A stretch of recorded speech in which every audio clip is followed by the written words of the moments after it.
Hello, everyone, and welcome to Creating a New World, the show about the 12 Visions world, a world of wealth, health, peace, love, and freedom that you can help create. This is episode 41.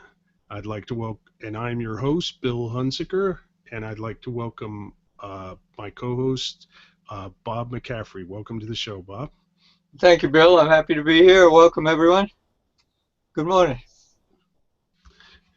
Okay, we'll get started with the first section of the show, which is the 12 Visions world, and take a look at uh, topic and how it will look in the 12 Visions world. And we'll start off by reading the visions. Um, Vision 1, become the person you were meant to be. Vision 2, live the life you were meant to live. Vision 3, feel extraordinary. Vision 4, stop aging. Vision 5, get the job of your dreams. Vision 6, start the company you always wanted. Vision 7, embrace the lover of your fantasies. Vision 8, diet down to the body you always envied. Vision 9, become a genius. Vision 10, surround yourself with geniuses. Vision 11, ride a prosperity wave that will make you a millionaire. And Vision 12, enjoy perfect physical and mental health. And today's topic, I think, fits best with both the vision about dieting and Vision 12, perfect physical and mental health. That topic will be fitness.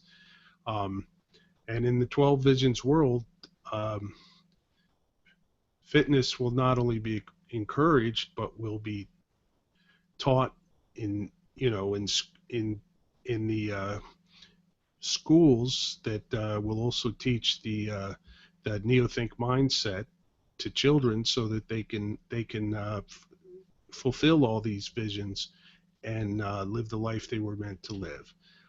And people will be shown the benefits of remaining fit and healthy throughout their lives, um, and how that can lengthen your life, and how that can help you continue to continue to feel great, and that will add to your happiness as you go through life.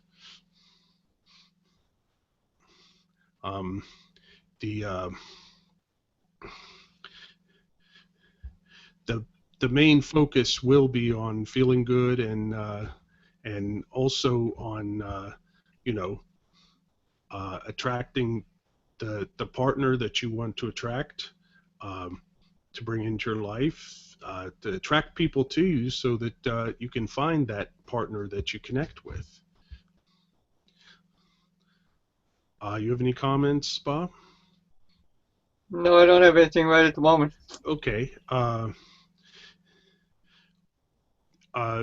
Unfortunately, now, even though some fitness is taught in school when you go through elementary school and middle school and high school, we really get a lot of mixed messages, including lots of encouragement to eat food that is not good for us, and to really, just spend all our time sitting and either working or watching TV, or going to a movie and sitting in the movie, and not really taking care of ourselves.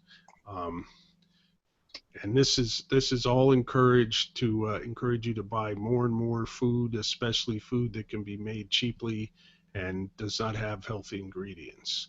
Um, and Unfortunately, that's the kind of world we live in today, where uh, profit, uh, to some people, profit is more important than people being healthy.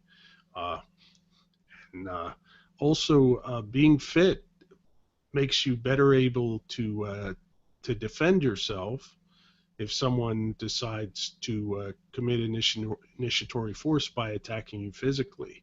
Uh, if you're fit and healthy and strong, then you can take care of yourself, especially if you learn self-defense techniques, and that's all part of being fit too.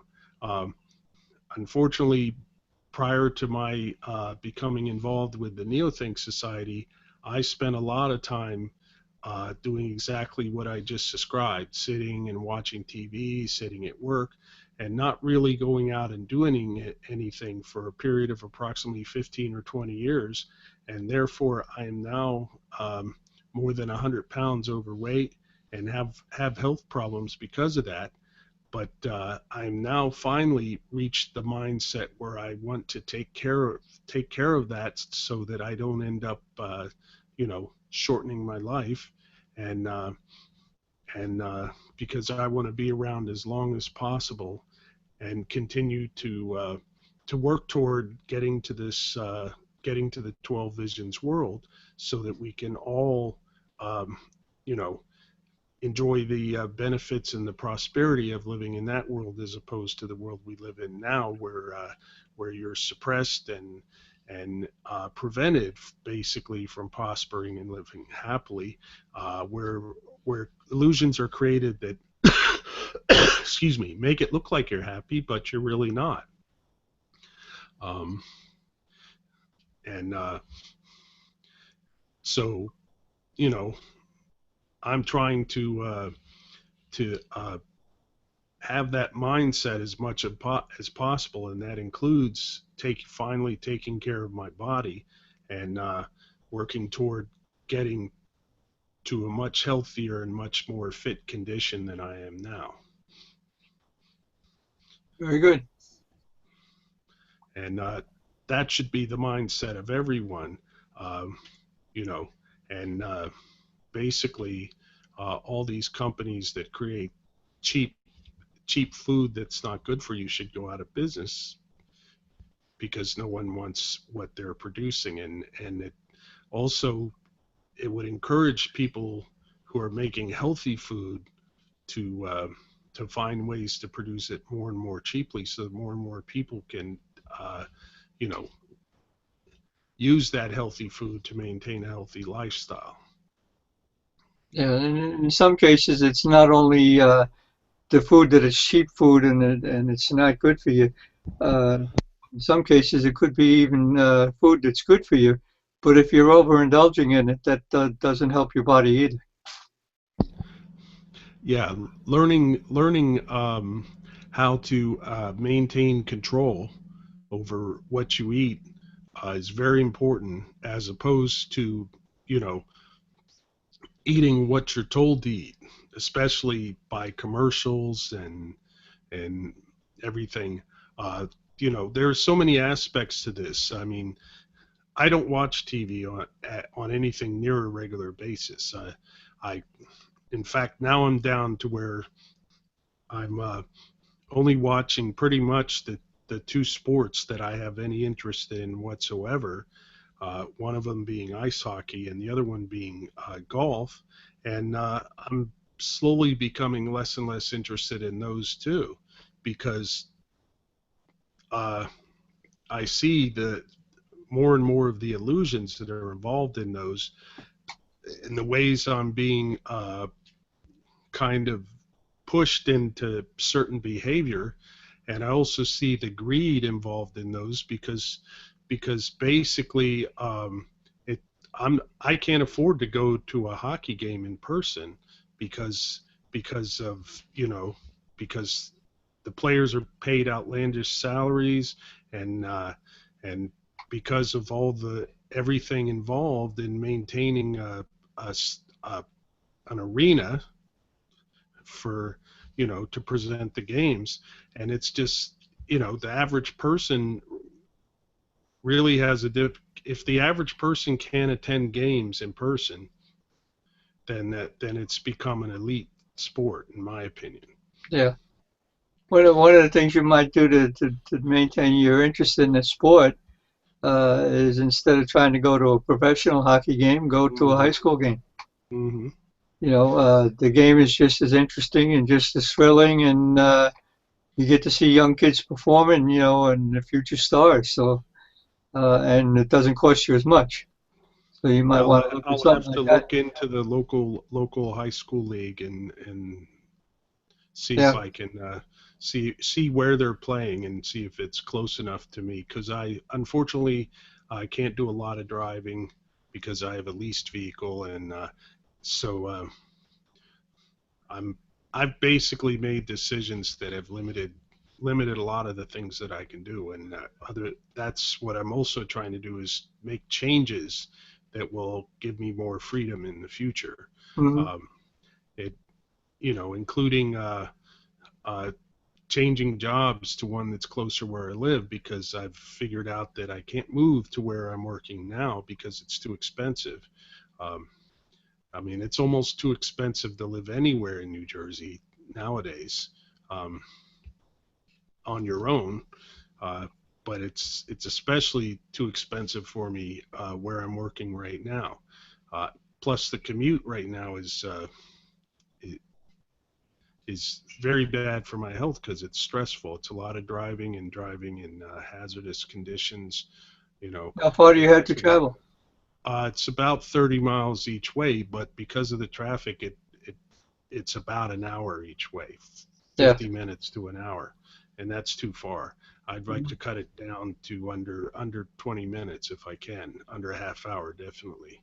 Um, so I'm in the process of uh, making myself available on on the online job search engines, and also starting to look to apply at local businesses.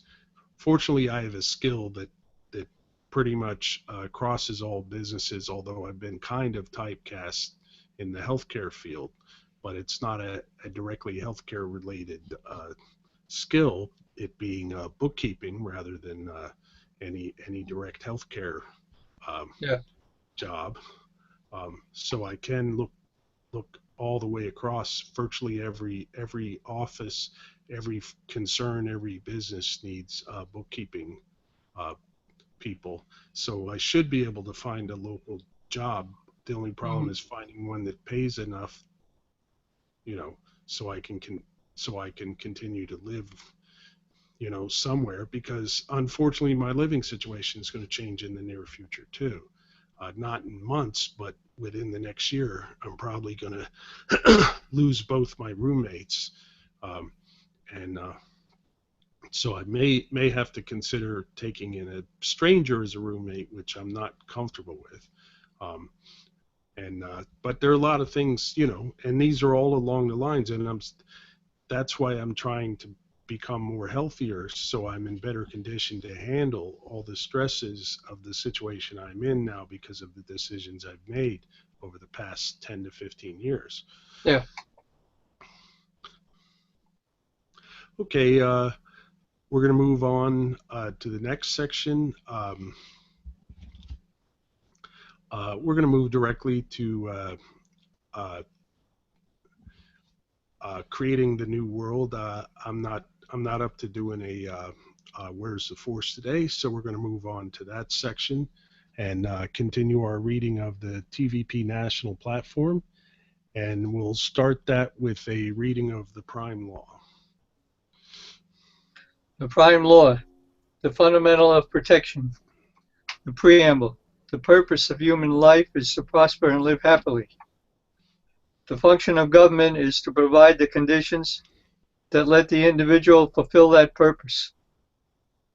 The prime law guarantees those conditions by forbidding the use of initiatory force, fraud, or coercion by any person or group against any individual, property, or contract. Article 1. No person, group of persons, or government shall initiate force, threat of force, or fraud against any individual, self, property, or contract. Article 2. Force is morally and legally justified only for protection from those who violate Article 1. Article 3. No exceptions shall exist for Articles 1 and 2. That's the prime law. Thank you, Bob. Yeah, I'll go ahead and read this section. Um, it's on page 49 of the national platform. It's titled Wealthiest, Healthiest, Safest Society on Earth. Politicians, lawyers, judges, and bureaucrats, i.e., flaw-filled man, controlling our laws have eroded our beloved freedom and prosperity. The flawless prime law permanently removes flaw-filled man from subjectively creating, interpreting, and executing agenda law. Law and justice must now adhere to the prime law, to protection only, the one and only proper purpose of government. No longer will flaw-filled politicians, lawyers, judges, and bureaucrats control our laws. Instead, the prime law will control our flaw-filled politicians, lawyers, judges, and bureaucrats. Perfection will control imperfection. A protection-only government will spawn a new freedom that will set free a great technological revolution that will bring universal wealth and health to America. Furthermore, with full government resources focused on protection only, Americans will enjoy the safest society on earth. The prime law was the one missing ingredient our forefathers needed to forever preserve the beautiful country they created. This fact is elaborated on in the coming section titled, "The Prime Law Will Bring Undreamt of Wealth, Health, Safety to All, Including the Poor, the Elderly, the Underprivileged." Every 12 Visions Party candidate, every elected or appointed visionary will sign the 12 Visions Party contract. That TVP contract binds every visionary's decision in any local, state, or federal office or position in all branches of government. The TVP contract binds every visionary, yes, flaw-filled man, to the prime law. See the TVP contract pages 56 to 57. The results of removing flaw-filled man from controlling government will be universal wealth, health, and peace. We will instead have a flawless prime law of protection controlling a government of protection and controlling its flaw-filled elected and appointed men and women. Law creation, law interpretation, law execution will be held to protection only. Political agenda law, agenda justice, and agenda regulations will vanish, setting free business and technology to do to all industries what they did to the relatively unregulated computer industry. Americans will become wealthy as their buying power multiplies 100-fold, 1,000-fold, or more. That scenario is not a hypothesis. Prosperity explosions have occurred among civilizations throughout history by somewhat pulling back flaw-filled man from the controls of government, reducing political agenda law, agenda justice, and agenda regulations. In fact, our country is the shining example of an evolutionary leap from a man-controlled monarchy to the nearly flawless law-controlled republic. Of course, a great prosperity explosion followed the creation of our country. Over 2 centuries later, the 12 Visions Party gives us an opportunity at the next and final evolutionary leap away from flaw-filled man-controlled government to flawless law-controlled government. The prime law is the missing integration our forefathers did not pull together, the should-be capstone to the U.S. Constitution. The prime law is the missing link to pure freedom and soaring standards of living forever. Indeed, that missing integration makes the U.S. Constitution flawless and fully removes flaw-filled man. The U.S. Constitution was the stepping stone to freedom. The prime law is the capstone to freedom. A great prosperity explosion will follow once again. The 12 Visions Party recognizes and captures this opportunity for all people alike, including the poor and the elderly. The prime law results in universal wealth for the first time ever on our planet. The next evolution of freedom will bring all Americans a wealthy, healthy, and safe life. Excuse me.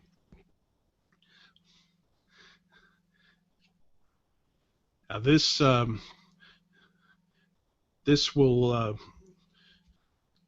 section pretty much encapsulates why we need the prime law as an amendment to the Constitution, because even though I think that our U.S. Constitution was one of the best constitutions ever created. It still has many flaws, even with the Bill of Rights that were added shortly after the Constitution was put out, and also some of the succeeding amendments to the Constitution have um, have definitely decreased um, freedom by giving more and more power to the federal government. Um, it, the original idea before the Constitution was created and before it was amended several times to make the federal government more and more powerful, the original idea was that the United States um, was a collection of sovereign states, of individual countries who had chosen to work together. It was not originally conceived to be a single country, in my understanding of history. Um, and and the idea was that if you didn't like the way things were in the state you were living in, you could move to another state that had different laws and different ideas, and until you found the state you wanted to live in. And you had choices. But with several amendments to the Constitution, including, I believe it's the 14th Amendment that uh, that states that you get equal protection under the law, what it really means is that federal law is more important than state law, and therefore, everyone lives under the same law instead of you having a choice to find the place that you want to live, that has the laws that you want. And so the prime law would remove all these changes that gave the federal government more and more power, to the point where basically, those amendments basically took a group of several individual countries and turned it into one country, especially after the Civil War or the war between the states.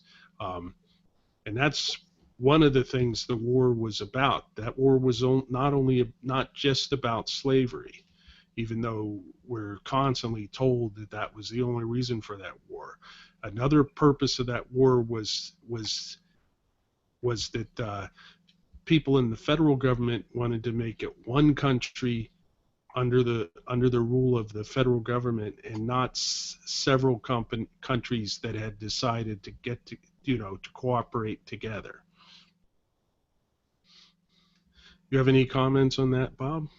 No, I don't have anything. Okay. I'm learning something though. I'm not a history buff. Yes. I'm learning something. Yeah. I mean, what I learned in high school is only part of the story, because they really emphasize the idea that the Civil War or the war between the states was all about freeing the slaves and nothing else.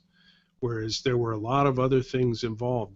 One of them being what I just talked about, another being, and that is part of what I just talked about, the fact that the federal government was limiting imports, and by adding additional taxes to imports, so that the northern manufacturers could charge high prices for the goods that they sold to the southern states, and therefore could, and also if they insisted on buying imports instead of the goods manufactured by the northern states, that the federal government would bring in a lot of money from people paying these taxes on imported goods, and that's part of the reason why the South left. That, I mean, slavery was part of it, but it wasn't the only part. There was also this part, because the Southerners could see that they were paying very high prices for manufactured goods,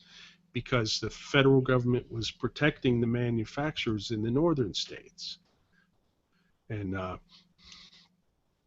And when the war started, Lincoln said that that if the southern states refused to pay the taxes on imported goods, that's what would happen. And the southern states said, we don't, not only refuse to, we quit. We no longer want to be part of the United States. But they weren't given that choice. Once they seceded, President Lincoln declared them in rebellion against the United States. Instead of them being individual countries who were free to end their association with the United States, they were declared in rebellion, and therefore they had to be suppressed and brought back in, whether they wanted to or not. Yeah. And that's what the war was mainly about, bringing these states back in. I mean, I think it would have been a much better and more peaceful solution to allow the states, allow it to form another country if that's what they wanted to do. A lot of people died just to make sure we remained one country. And why? Yeah, because the elite class wanted the power. Exactly. They wanted to maintain the power over them, and they had a market where they could collect taxes and run their government. And that one of the complaints of the South was they were paying all these taxes on imported goods, and the federal government was using it for public works in the North and not in the South. So they weren't even getting a return on the taxes they were paying. Yeah. Which is something that happens a lot today too. And so all of these things, actually going back to the Revolutionary War, one of the ironic things was as soon as the Constitution went in place, basically the federal government started charging much higher taxes, not income taxes, but other taxes than the British government were charging. Mm-hmm. So what did the people gain by having a revolution and severing their ties with the British government? Now we have an American government that's doing the same thing, only worse. And now it's even worse, because basically if you count income tax, all the other taxes like gas tax, sales tax, all of that, plus all the fees that the government charges, everything, the government pretty much takes half your income, more or less. Yeah, at least that much. Yep, and more in some cases. And that, so we have a government that's basically living off of our efforts. And if we choose not to contribute, if we say I'm not giving you my money, then you get thrown in jail. And if you resist that, you get killed, basically. Mm-hmm. And that's not the kind of world I want to live in. If we bring in the prime law, it will negate all parts of the Constitution that allow the federal government to use initiatory force, including the clause. There's a clause in the Constitution that allows the federal government to suppress insurrection, which is what they used to go after the southern states when they seceded in the Civil War. And the prime law would eliminate that. The prime law would eliminate any ability to collect taxes, although and by the time the prime law becomes an amendment to the Constitution, the TVP president will have reduced the federal government to only protection functions, including maintaining a defensive armed forces, not the offensive one we have now, but a defensive armed forces that will only be there to protect us from other countries trying to invade us.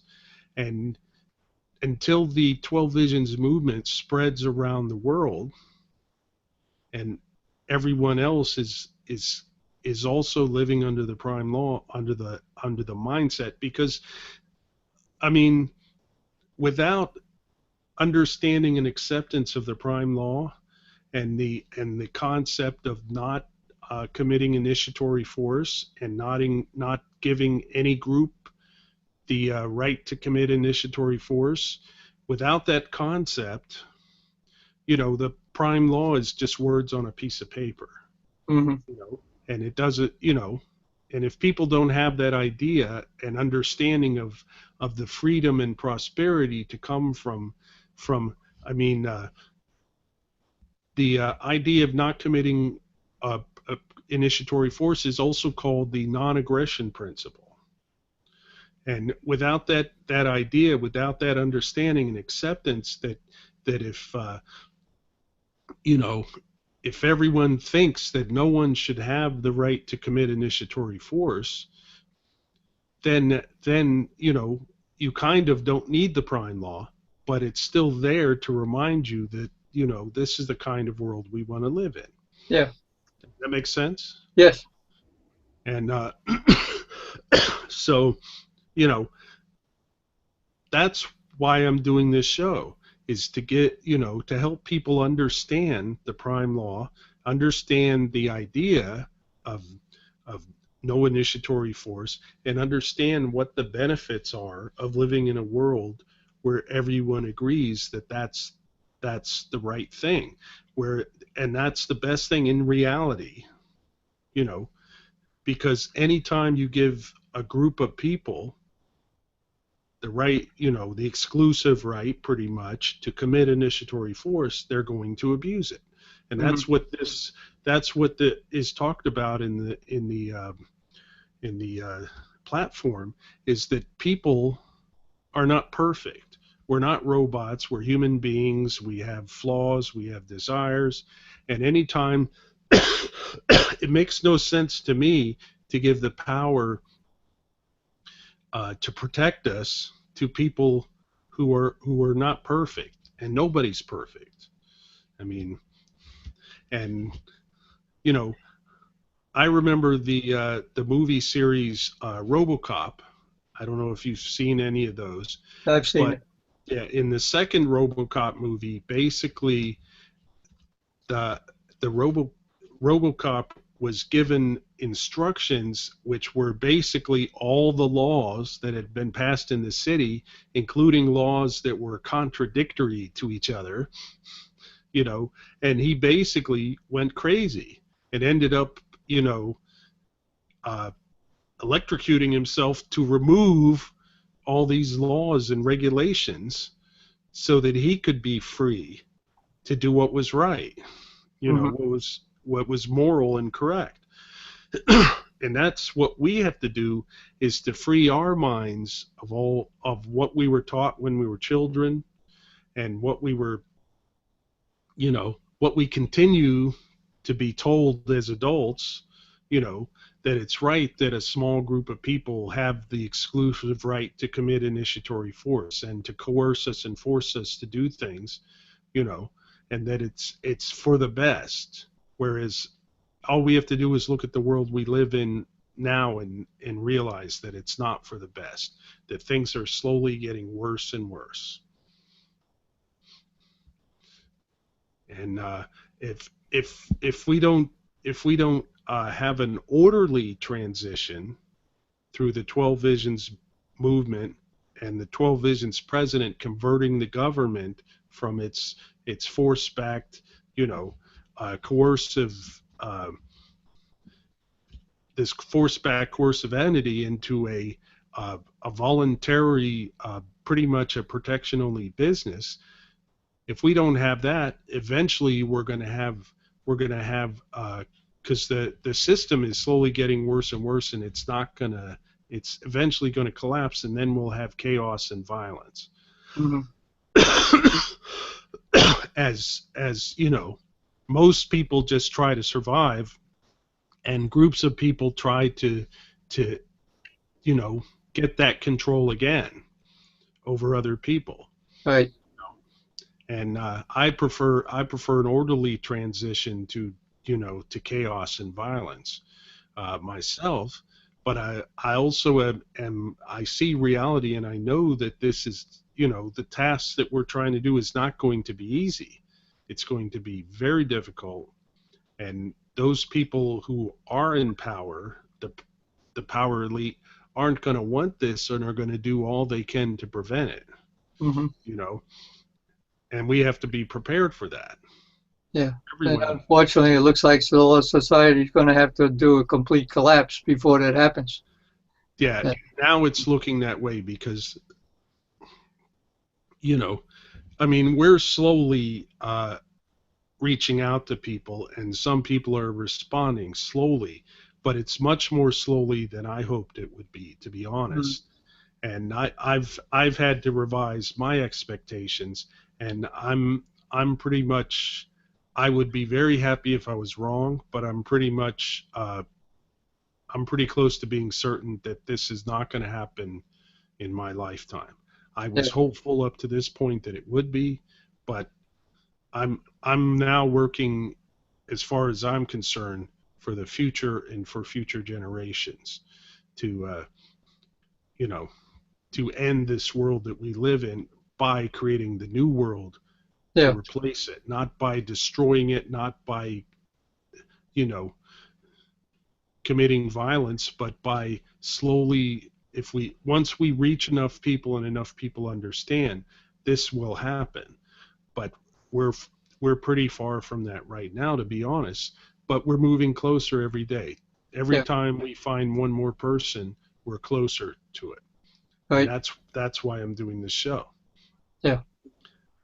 Okay, we'll go ahead and move on to the next section. Uh, how you can help create the 12 Visions world.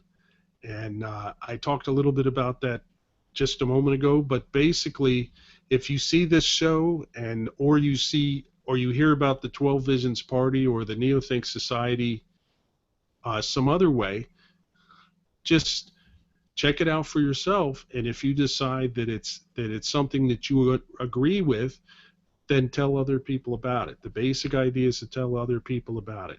Tell other people why you think it's a great idea, whatever that is. Um, but also there are other ways, if you're in a position to do so, that you can help also by becoming involved with the 12 Visions movement, either by supporting the 12 Visions Party financially or being a volunteer helping out with what they're trying to do, or actually becoming involved in the planning and moving by becoming part of the 12 Visions Party. These are Yeah. all ways that you can do that. Go ahead, Bob. And the getting involved is the key. Hmm. It's not going to happen by itself. People are going to have to look at the benefits and realize that the benefits are going to benefit them in the long run and make a decision that they're going to participate in doing something to help the cause. Hmm. Uh, it just won't happen by itself. I We're mean, going to try and happen by itself, and we're going to get more of what we're getting now. yeah, from the very beginning, I've always said that this is going that what we're trying to do is going to require people, money, and time. And the more people and money we have, the less time it's going to take. Right. The less people and money we have, the more time it's going to take. And that's basic. That's you know that's math. That's Mhm. basic. You know, there's no way you can get around it. We need people and money to do this. And so if you agree with it and it's something you see as a positive that you want to happen, get involved somehow, either by supporting the 12 Visions Party financially, or by offering to help out, or by getting directly involved in the 12 Visions Party. To do that, you would go to the website tvpnc.org, and there's a place there where you can sign up to volunteer, and they will put you in touch, either put you in touch with the 12 Visions Party in your state, or put you in touch with people who are organizing the 12 Visions Party in your state. And also, if you like what we're doing on this show, you can do the same thing. You can tell others about it, and and watch the other episodes. They're all available on the website to create a new world.blogspot.com. I'll say that one more time: to create a new world.blogspot.com. There you can watch all the episodes, read information about them, and also has information. You can also get involved with the Neothink Society, which will help you learn more about the 12 Visions world, and also learn how to live more prosperously and happily in the world we live in now. And on the website, to create a new world.blogspot.com, there's an about page which has a phone number you can call to become involved with that. I don't have it in front of me right now, but you can find it there, and that way you can learn more about, about the 12 Visions world, and also how to live prosperously and happily in the world we live in now. And finally, if you like this show, you can help us out financially by going to patreon.com/creating a new world and pledging $1 or more an episode. I would really appreciate that. It would really help me with the costs of producing the show. It's not absolutely free, and would greatly help us to be able to do possibly more with the show. There are other ideas I have for doing the show, for doing things with the show, but it requires more money to actually do those things. And I would greatly appreciate any help anyone would like to give in that area. So I want to go ahead and wrap this up now. It's a little shorter than the normal show, but I think we covered the areas that we needed sufficiently. So I'm going to go ahead and wrap it up now. So I want to thank Bob for coming on the show with me this morning. Thank you very much. And thank you for having me here, Bill. Thank you for coming, everyone that's watching the show. Okay, I'm going to go ahead and close out the show now. Again, I want to thank everyone who watches the show, either live or watches the recording. If you have any questions, please send them to cnwshow@gmail.com. Also comments. I would be happy to hear comments about the show and suggestions on how we can improve it. You can see previous episodes at www.tocreateanewworld.blogspot.com. You can like us on Facebook or join our Google Plus community. Just search for CNW Show in either of those places, and you'll find where you can do that. You can support the show by telling your family and friends about it. You can also support the show by going to www.patreon.com/creating a new world and pledging $1 or more an episode. All opinions expressed on the show are the sole responsibility of the individual participants and do not represent the Neothink Society, the 12 Visions Party, or author Mark Hamilton. Creating a New World is a production of Integrated Values, LLC. I wish everyone wealth, health, peace, love, and freedom.